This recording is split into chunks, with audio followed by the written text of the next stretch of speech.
غیر مذہب کے آگے جب جا کے ہم اپنا تعارف کرواتے ہیں نا کہ ہم مسلم ہیں تو وہ ہمیں یوں عجیب نظروں سے دیکھتا ہے. کیوں؟ اس لیے کہ غیر مسلم نے قرآن نہیں پڑھا, اس نے مسلمانوں کی تاریخ پڑھی. میں بات بتاؤں کہ وجہ کیا ہوئی. جس نے مسلمان ہونا تھا نا اس نے مسلمانوں کی ہسٹری پڑھی. جو ہی اس نے مسلمانوں کی تاریخ اٹھا کے دیکھی تو وہ پریشان ہو گیا. سر کاٹے جا رہے ہیں, کھوپڑیوں کے مینار بنائے جا رہے ہیں, انسان کے لہو کے گارے کے ساتھ دیواریں کھڑی کی جا رہی ہیں. اسے اتنی بدبو آئی مسلمانوں کی تاریخ سے, اس نے بند کر دی. یہ تو دہشت گرد ہے, محبت پیار والی چیز ہی کوئی نہیں, گردنیں کاٹ رہے. کیونکہ مسلمانوں نے بادشاہوں کو نبی کا وارث بنایا. بادشاہوں کا کردار اسلام نہیں. ہمارے بچے اسکول کالج یونیورسٹیز میں اسلامیات پڑھتے ہیں. اسلامیات میں پی ایچ ڈی تک انہیں ایک لفظ پڑھایا جاتا ہے, عروج اسلام, زوال اسلام. میری ابھی تک بات میں یہ سمجھ نہیں آئی کہ وہ اسلام کون سا ہے جسے زوال آیا تھا. بھئی ساری دنیا اللہ کو چھوڑ دے, اللہ کو کوئی کمی آئے گی؟ تو ساری دنیا نہ کلمہ پڑھے, اسلام کو کیا فرق آئے گا؟ تو پھر یہ زوال اسلام کیا ہے, عروج اسلام کیا ہے؟ اب مسلمانوں نے تاریخ میں کیا لکھا؟ بادشاہ نے کسی علاقے پہ قبضہ کر لیا, اسے لکھ دیا عروج اسلام. بادشاہ جنگ ہار کے واپس آیا, اسے لکھ دیا زوال اسلام. بادشاہوں کے کردار کو اسلام بنا لیا. جو بادشاہ نے کیا وہ اسلام بن گیا. اور ہیرو بنا دیے آج کی اسلامیات دینیات میں سلطان محمود غزنوی ہیرو اسلام کا, محمد بن قاسم اسلام کا ہیرو. بچے تاریخ پڑھ رہے ہیں اور وہ ان کو ہیرو سمجھ رہے ہیں. سلطان محمود غزنوی نے کیا کارنامہ کیا جی؟ اس نے تو سومنات کا بت توڑا. یہ نہیں بتایا کیوں توڑا, اس لیے کہ اس کے اندر سونا تھا, وہ سونا لوٹنے آیا تھا. اگر بت شکن ہوتا تو پہلے شہر کے توڑ کے آتا. محمد بن قاسم آج تک اسلامیات میں پورا چیپٹر. کیا کیا جی؟ سندھ میں جی ایک عورت نے ظلم کی وجہ سے چیخ ماری تو یہ یہاں آ گیا اور اس نے اسلام کا تسلط قائم کیا. سیدوں کا تعاقب کرتا ہوا آیا. حجاج بن یوسف وہ ملعون بادشاہ ہے جس نے قرآن پہ تیر برسائے تھے, جس نے کعبے کے غلاف کو آگ لگائی تھی. مولا حسین کی عزت کے سب ان بادشاہوں کے کردار میں ممبر پہ پڑھوں, یہ ممبر کی تہذیب مجھے اجازت نہیں دے رہی. کتنے گندے کردار تھے ان بادشاہوں کے,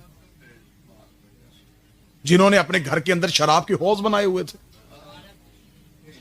جو شراب کے حوض میں پوری رات نہا کے اور صبح کو مسجد میں جا کے مسلمانوں کو فجر کی نماز پڑھاتے تھے. یہ کردار تھے بادشاہوں کے. یہ بادشاہوں کا کردار اسلام بنا دیا گیا. آج غیر مسلم مسلمان ہونے کے لیے تیار ہی.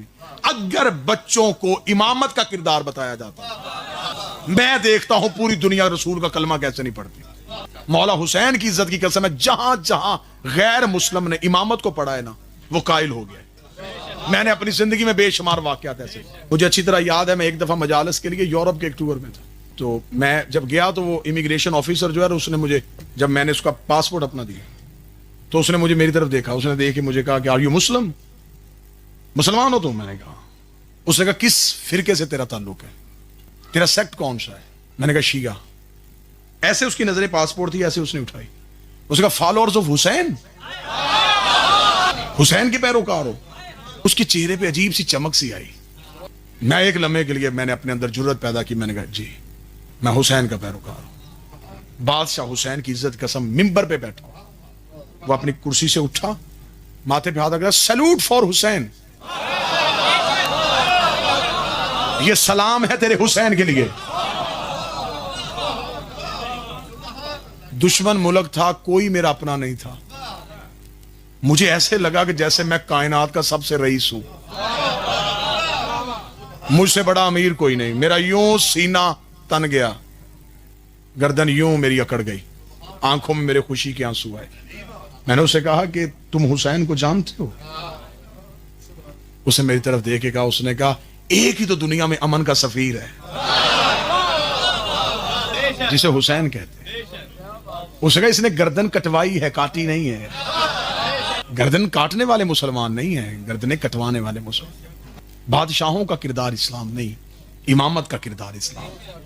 ہم نے نبی کے بعد یہ نہیں دیکھا کہ تخت پہ کون بیٹھا ہے, ہم نے نبی کے بعد یہ دیکھا ہے امامت کس کے پاس. اور امامت والوں کے ہاتھ سچائی یہ تھی کہ ہر خلیفہ کے جانے کے بعد حکومت کے لیے لڑائی ہوئی. کسی امام کے جانے کے بعد اس کے 18 بھی بیٹے تھے, امامت پہ لڑائی نہیں ہوئی. بیٹوں نے نہیں کہا کہ نہیں میں امام بنوں گا, دوسرے کا نہیں میں بنوں گا, نہیں. انہیں پتا تھا امام ہم نے نہیں بنانا، امام اللہ نے بنانا۔ علی کے سارے بیٹے تھے، امامت حسنین کے پاس تھی، حسین کے بیٹے تھے، امامت سجاد کے پاس تھی۔ ہر امام کے جانے کے بعد انہیں پتا تھا کہ اگلا امام یہ ہے۔ امامت والوں کے ہاں لڑائی نہیں ہوئی، حکومت والوں کے ہاں لڑائی ہوئی۔ آج مسلمان دہشت گرد کیوں بن گیا؟ اس کی ایک مثال دوں اور آپ کو سلام کروں۔ جب پہلی بار زمین سے پانی باہر نکلتا ہے نا، اس پانی میں صحت بھی ہوتی ہے، زندگی بھی ہوتی ہے، شفا بھی ہوتی ہے، کیونکہ وہ پہلی بار زمین کے سینے سے باہر نکلا ہے۔ اب اگر وہاں سے جا کے پانی لیں اور پانی لے کے کسی شیشے کے گلاس میں اسے دیکھیں تو اس میں کوئی آمیزش نہیں ہوگی، کوئی ملاوٹ نہیں ہوگی، کوئی گندلا نہیں ہوگا، پانی بالکل کرسٹل کلیئر ہے۔ یہ ابھی زمین سے باہر نکلا۔ جیسے ہی وہ پانی چشموں میں آیا، چشمے ندیوں میں آئے، ندیاں نہروں میں آئیں، نہریں شہروں کے قریب سے گزری، شہروں کی گندگی شامل ہو، جنگلوں کے پاس سے گزری، جنگلوں کے پتے شامل ہو گئے، میدانوں کے پاس سے گزری، میدانوں کی مٹی شامل ہو گئی۔ قصور پانی کا نہیں، رستوں نے پانی کا اثر بدل دیا۔